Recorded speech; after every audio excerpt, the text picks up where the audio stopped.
Jamila Bey. Hello. Going to bring her on next, who is our web content manager here at Washington Informer and the host of Politics, and Religion Hour on WPFW 89.3 FM each Thursday at 1 p.m. Nice to see you, Jamila, and welcome to Win TV. It is a delight to be here. So, you joined the Our House newsletter with the article you wrote this week on generational wealth. You know, we're talking about um, uh, more African Americans being able to own homes and stay in their homes. But there's a Yes. whole piece there. A lot of people talk about, you know, when I bought my house, I was trying to create generational wealth, and we're trying to get to what does that really mean to us in the Black community, you know, whether we have the same definition or something different. So talk about your article and then, you know, some discoveries that you made as you wrote it. So, first and foremost, I was delighted to be able to write this article. The Our House DC newsletter is doing groundbreaking work that, frankly, the entire country needs to be looking at and seeing. We are doing stuff here in DC that has ramifications nationally, as being in the district does tend to mean. Now, this piece that I wrote, I wanted to do a little bit more than just the main definition of generational wealth. That's easy. That's, anything that's passed from one generation to the next, usually called inheritance. Anything of real value, cars, jewelry, businesses, bank accounts, life insurance policies, these things that allow what mama has to go to daughter when mama is no longer here. That's generational wealth.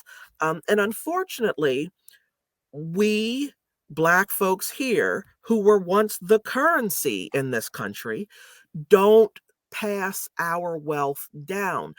I got into the story by saying, Aretha Franklin had made provisions for her homegoing ceremony outfit changes, but didn't have a will when she passed away. I had to stop writing the Prince thing because Prince was just, that brilliance, no will. It's not fair to just say, oh, well, Black people don't pass down their wealth. I took that back and talked to a couple of experts about, well, what is it about generational wealth?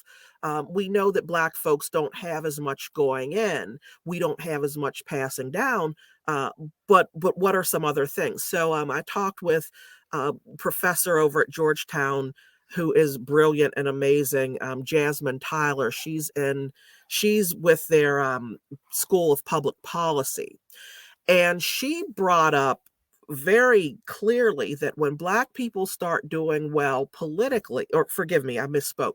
When Black people start doing well economically, there is often a political backlash that happens. Now, the first thing that came to my mind was Rosewood, Tulsa, Oklahoma.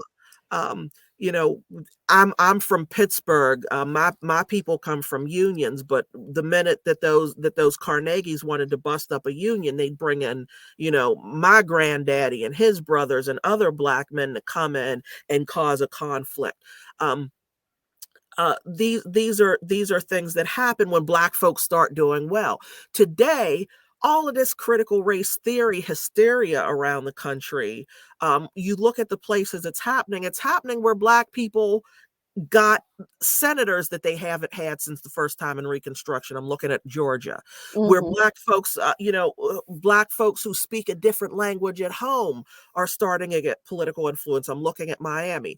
So we had that conversation. And then I went to Gary Cunningham of Prosperity Now, who's able to say, here are some policy issues that we need to talk about in this arena.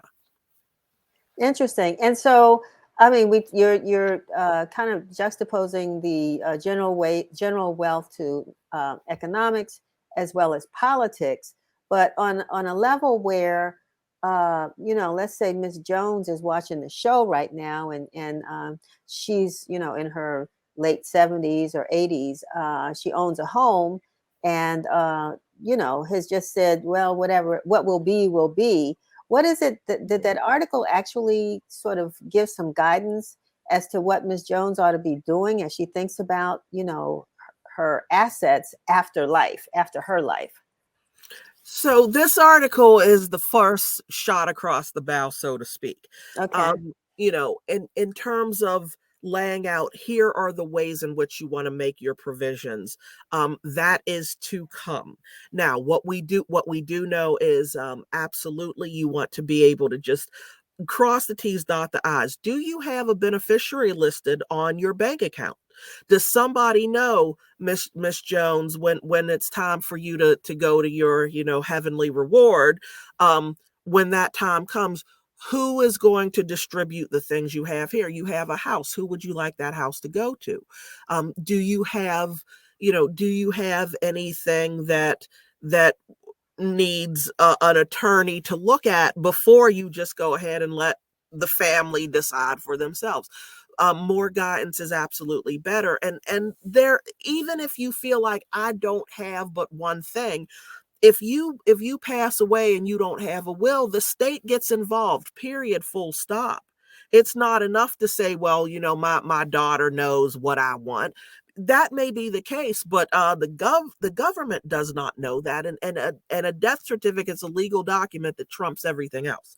So when a death certificate's issued for you, the government comes in and helps to figure out, okay, well, what do you have? What do you want to do? These conversations have to happen more than they are happening. And while it is kind of, who wants to think about, oh, when I'm not here anymore? But the reality is that we're not here forever. And if you Yes. love the people you love, you need to do the hard things and spare them while you still can.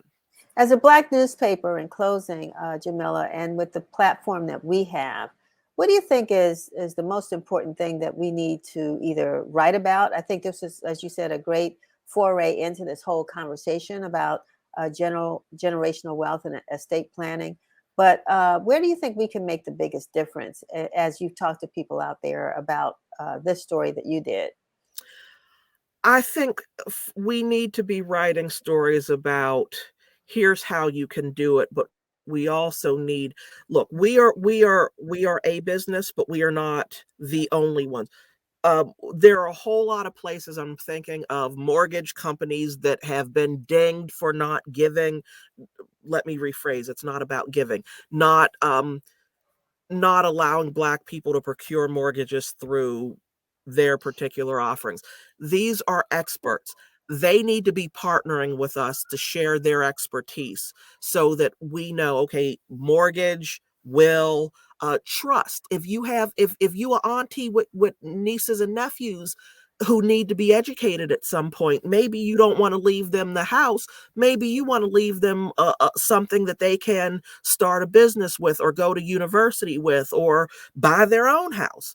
So the people who do that for a living, the businesses that make their money in our communities doing this, with the people who look as we do and live where we live, the Informer must have them as partners to share their expertise and to promote ways that we can be spreading this information.